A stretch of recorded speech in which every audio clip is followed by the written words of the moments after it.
ЕЭП жана КМШ өлкөлөрүнүн жаштары келечек деп аталган жаштар форумуна чогулушту. Чолпон Ата шаарындагы Рухордо маданий борборундагы иш-чарага Армения, Беларусь, Казакстан, Кыргызстан, Россия жана Өзбекстандан 250дөн ашуун өкүлдөр катышып жатат. Форум жаштардын өз ара иштешүү процессин кеңейтүүгө, жаңы мүмкүнчүлүктөрдү түзүүгө жана өсүп келе жаткан муундун социалдык профессионалдык жактан ар тараптуу өсүшүнө багытталган. Андыктан КМШ жана ЕАЭП жаштарынын күн тартиби Евразиялык интеграциянын жаңы векторунун бири экенин Министрлер комитетинин төрагасы Акылбек Жапаров белгиледи. В этой связи Бул форум Кыргыз Республикасынын демилгеси менен Евразиялык экономикалык биримдиктин органдарында төрагалык кылуусунун алкагында өткөрүлүүдө. Жаштар форуму өткөрүү боюнча эстафета мындан ары да уланат деп ишенебиз. Бүгүнкү форум 500дөн ашуун катышуучуларды, жаштардын эң активдүү өкүлдөрүн чогултту. Алардын арасында КМШ жана ЕЭП мейкиндигинде интеграцияга жана өз ара пайдалуу кызматташтыктын туруктуу өсүшүнө көп күч аракетин жумшап жаткан адамдар бар. Ошондой эле Акылбек Жапаров учурда өсүп келе жаткан муундун, интеллигенциянын жана бизнес коомчулугунун КМШ жана ЕАЭП өлкөлөрүнүн технологиялык жактан алдыга жылышы үчүн ишкердиктин заманбап ролун, кесиптин, инфраструктуранын маанилүүлүгүн түшүнүүсү керек экенин белгиледи. Мындан улам жаштар форуму КМШ менен ЕАЭП мамлекеттеринин, бизнестин, жаш өкүлдөрүнүн жана ишкер коомчулугунун туруктуу өнүгүүсүн камсыз кылууда, заманбап милдеттерди чечүү үчүн өз ара аракеттенүүнүн чыныгы натыйжалуу механизми болуп калары айтылды. уважаемого Михаила Билим берүү жана коомчулуктун долбоорлору өзгөчө эл аралык экономика, роботехника жана IT технологиялар тармагында чыгармачыл иштер үчүн чоң мүмкүнчүлүктөр бар. КМШнын жана ЕЭПтин жаштар күн тартиби Евразиялык интеграциянын жаңы векторлорунун бири экендиги маанилүү. Бул багытты андан ары диверсификациялоо биздин жаштардын чет мамлекеттер менен интеграциялык региондук бириктимелер менен байланыштарынын географиясын бул Түштүк Америкадан Түштүк Чыгыш Азияга чейин кеңейтет. Акыркы 10 жылдыктардын тажрыйбасы динамикалуу өзгөрүп жаткан дүйнөдө өнүгүүнүн инновациялык потенциалын натыйжалуу өнүктүрө алган жана жемиштүү пайдалана алган мамлекеттер жана уюмдар стратегиялык артыкчылыктарга ээ болоруна ынандырат.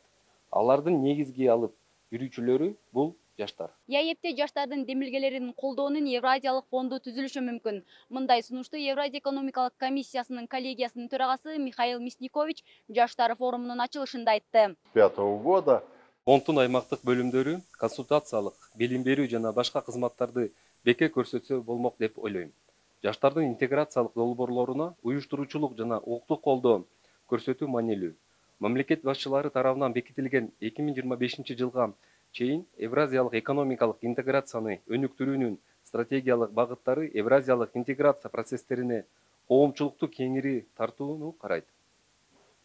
Мында 30 жашка чейинки жаштар ЕЭП өлкөлөрүнүн калкынын 5/1 түзөт жана биримдиктин социалдык экономикалык өнүгүүсүнүн маанилүү милдеттеринин ишке ашыруусуна өзүнүн татыктуу ордун табышат. Байланыш каналдарын түзүү үчүн биз ЕЭКте жаштардын кайрылууларын ыкчам кароо, жаш ишкерлерди, жаш адистерди, студенттерди колдоо үчүн бирдиктүү терезени түзүү пландаштырып жатабыз. 2 күнгө созулчу форумдун иши тематикалык секцияларга бөлүнгөн. Дүйнөлүк түзүлүштөгү глобалдык өзгөрүүлөрдүн жана күчөгөн конфликттердин шартында азыр жаратман экономика биринчи планга чыгып жатат. Бир аянтчага чогулган креативдүү жаштар чыгармачылыкты өнүктүрүү үчүн заманбап реалдуулуктарды кантип колдонуу керектиги боюнча өздөрүнүн жеке тажрыйбасы жана идеялары менен бөлүшүштү. Кыргызстан өз кезегинде келерки жылы жаштардын идеяларын колдоо үчүн каржылоону көбөйтөт. баягы конкреттүү кадамдарга өтө турган болсок, бүгүн 4 аянтчада алдыңкы келечек жөнүндө талкуу болот. Күндүн аягында бизге акыркы жакынкы мезгилдерде жана алыскы мезгилдерде кайсыл долбоорлорду, кайсыл пункттарды биз ишке ашырганга мүмкүнчүлүгүбүз бар. Баягы КМШ жана Евразес биримдигинин жаштарын бириктирүү же жалпы долбоорлорун ишке ашырууга. Ошону бизге кечинде бергенден кийин биз эртең менен уже бардык мамлекеттердин өкмөт башчыларынын жардамчылары менен, орун басарлары менен эртең менен талкуулайбыз, кантип аны мамлекеттик деңгээлде ишке ашырабыз. Кыргызстан ЕАЭП жана КМШ өлкөлөрүнө бизнес үчүн жаңы ыңгайлуу өнөктөш болуп калды. Анткени бизде электрондук соода жөнүндө мыйзам кабыл алынган. Коммерция бул жанагындай бетме бет базарга барып же дүкөндөн дүкөн кыдырып эмес, жана интернеттен электрондук технологияларды колдонуу менен электрондук аянтчалардан эле буйрутма берип товарларды алдыртуу. Бул өлкө үчүн деле эмес, өлкөлөр аралык, мамлекеттер аралык ушундай аянтча болмокчу да. Ошондуктан биз кубанып турабыз, бүгүнкү катышуучулар, форумдун катышуучулары бул аянтчанын маанилүүлүгүн белгилеп, бул электрондук коммерция өнүгүш керек. ЕАЭС өлкөлөрүнүн ичинде, КМШ өлкөлөрүнүн ичинде өнүксө, ишкердик да өнүгөт деген ойдобуз.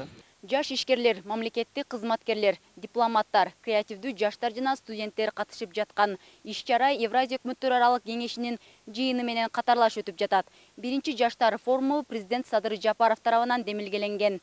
Форумдун алкагында айтылган эң кызыктуу сунуштар жана идеялар эртең ЕАЭП өкмөт башчыларынын орун басарлары менен болотурчу жолугушууда ортого салынат. Мээрим Дүйшөнөлиева, Нурсейит Анаркулов, Пирамида, Ысык Көл облусу, Чолпон Ата шаары.